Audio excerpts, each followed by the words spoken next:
காலைல எழுந்திரிச்சுன்னா பாப்பா ஸ்கூலுக்கு அனுப்பிட்டு நம்ம ஃப்ரெண்டுக்கு வந்து பிஸ்கட் வச்சுருந்து அழகாக எடுத்துகிட்டு போயிருந்தாங்க. அதோட கொஞ்சம் வண்டி வாங்கி ஒரு 3 months ஆச்சு.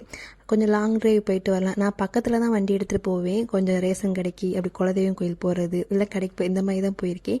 இன்றைக்கி கொஞ்சம் லாங் ட்ரைவ் பண்ணி பார்க்கலாம், நமக்கு வந்து கை கொஞ்சம் போதா என்னென்னு பார்ப்போம் அப்படின்னு சொல்லிட்டு ஃபஸ்ட்டு வீட்டில் வந்து பர்மிஷன் கொடுக்க அவ்வளோ எங்கள் ஆத்துக்கெல்லாம் பயந்தாங்க. என்னன்னே தெரியல, வண்டியை ஓட்டிகிட்டு போயிடுவியா வந்துடுவியா அப்படின்னு. நான் சொன்னேன் கான்ஃபிடென்ட்டாக நான் போயிட்டு வந்துடுவேன் சொல்லவும் எங்கள் வீட்டுக்கார் வந்து ஓகே சொல்லிட்டாங்க.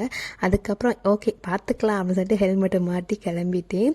கொஞ்சம் போயில கொஞ்சம் பயமாக தான் இருந்துச்சு. சித்தி வீட்டுக்கு தான் போயிருந்தேன். தீபாவளி ஸ்வீட்ஸு அப்புறம் ட்ரெஸ்லாம் கொடுத்துட்டு வந்துட்டு சித்தி வீட்டில் வந்து கருவேப்பிலை மரம் வந்து பெருசாக இருக்குது. அதை ரொம்ப நாள் கேட்டிருந்தாங்க எனக்கு பொடி பண்ணி கொடுங்க. சரி இன்றைக்கி ஃப்ரீயாக தானே இருக்கும் சொல்லிட்டு அவங்க பொடி பண்ணி கொடுத்துட்டு நம்ம வீட்டுக்கு கொஞ்சம் எடுத்துகிட்டு வந்துட்டு நம்ம வீட்லையும் கொஞ்சம் பொடி பண்ணிவிட்டு மறுநாள் வந்து திருக்க மீன் வாங்கியிருந்தேன். இந்த கருவேப்பிலை சாதம் பொடிக்கும் அந்த திருக்க மீன் சாப்பிட அம்பட்டு ருசியாக இருந்துச்சு.